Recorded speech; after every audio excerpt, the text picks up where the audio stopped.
Greetings, boarding school nurses. It's Art again, and today I've come to Branch Pond on the border between Palermo, Maine and China, Maine. And frankly, I don't know which town I'm in right this minute, but it doesn't matter because you can practice mindful eating anywhere, and that's this week's mindfulness practice, mindful eating. By this time, you've probably realized that most of these practices consist entirely of paying an inordinate amount of attention to something mundane that you do all the time, and that's the case with mindful eating as well. It's just focusing all of your attention to the extent that you can on the act of eating and on what's going on with what you're eating. I often call our secondary school boys' attention to shows such as Man vs. Food or Man vs. Food Nation or Guy Fieri's various shows. I don't know how many of you have seen those shows, but both hosts during the course of their shows will take a bite of some restaurant's signature dish and then wax lyrical about how good it is, describing everything they can sense, the textures, the tastes, the saltiness, the sweetness, whatever it is that's going on with their bite of food. They describe it in exquisite detail. And so I tell our students, just channel your inner Adam Richmond or Guy Fieri when you're doing mindful eating. So I have brought a clementine, and I will go through the process of mindful eating now. If you'd like to play along at home, just hit pause and go and get something relatively quick to eat.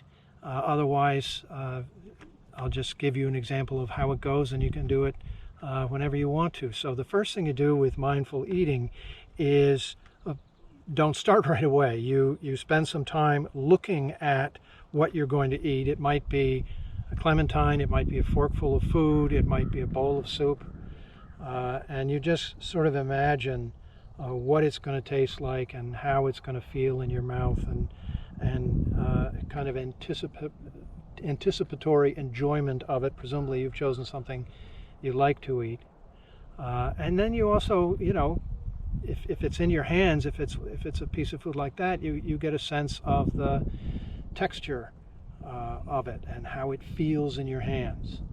And once you've completed that, then in the case of something like this, you would obviously have to peel it before you could eat it. Maybe it's a hard candy and you have to unwrap it.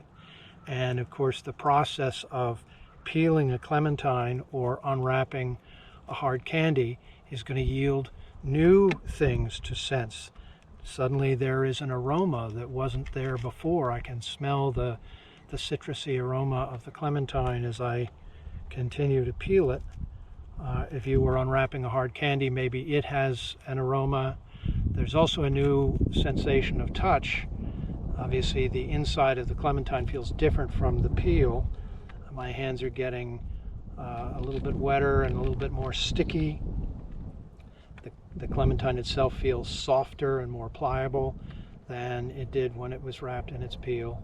So now I do it again, just kind of pondering the piece of food before finally putting it in my mouth. And when I put it in my mouth, I'll stop for a while.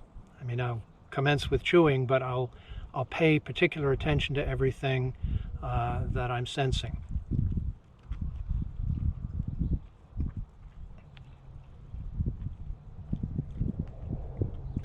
So obviously there was a burst of clementine juice when I first bit into it.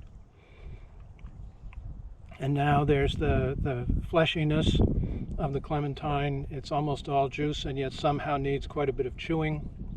I'm feeling the citrusy taste. There's a tartness and a sweetness involved.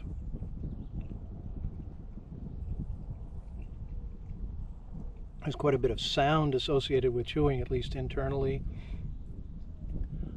And so that was a little bit of mindful eating. I can continue to eat my clementine mindfully, or I can, having taken one mindful bite, go on about my day. This would be important if, for example, you've sat down to a meal with other people. You don't want to eat your entire meal mindfully. That would be antisocial. Presumably you couldn't pay attention to them or talk with them while eating mindfully, but you can take one bite or two bites mindfully while other people are talking to each other, and do that exercise of just assessing everything: taste, texture, all the different elements that come to your mouth and come to your senses from eating whatever it is that you're eating. Clementine is actually a fairly simple thing, so there aren't a whole lot of sensations, but in some ways they're very different. The burst of juice and the wetness of it, and yet the need to do a lot of chewing to make the flesh ready to swallow. So in any event, whether it's a clementine or a piece of hard candy or something like that, that's mindful eating, just taking the time to focus your intention entirely on the act of eating. In the normal day of a boarding school nurse, presumably if it's anything like the normal day of a boarding school teacher, one way to do this is the mindful cup of tea or the mindful cup of coffee, where you pour yourself a cup of something and then just take a minute to smell the aroma as it comes up from your cup. Maybe wrap your hands around the cup of tea or coffee and feel the warmth. Perhaps that's not all that compelling an idea in August, but it might be in December or January or February. And then paying attention to the flavors and the temperatures and all the rest of the experience as you mindfully take maybe not the entire cup of coffee or tea, but the first few sips of the cup of coffee or tea. It's a nice mindfulness pause, a nice mindfulness practice that you can engage in doing something that you would have been doing anyway. So that's mindful eating. I'll be back next week with another practice. Thanks.